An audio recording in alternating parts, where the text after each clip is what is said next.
చూపులకెన్నడు దొరకనిది రంగు రూపు లేని మది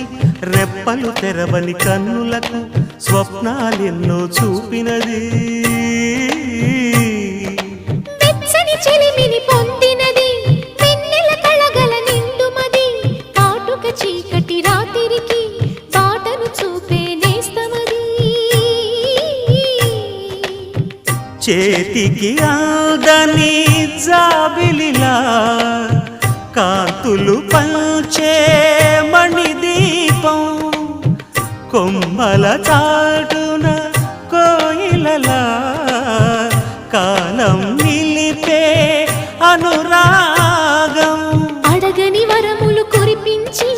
అమృత వర్షిణి అనిపించే అమూల్యమైన పెన్నిధి శుభోదయాల సన్నిధి మనస్సనేది అహో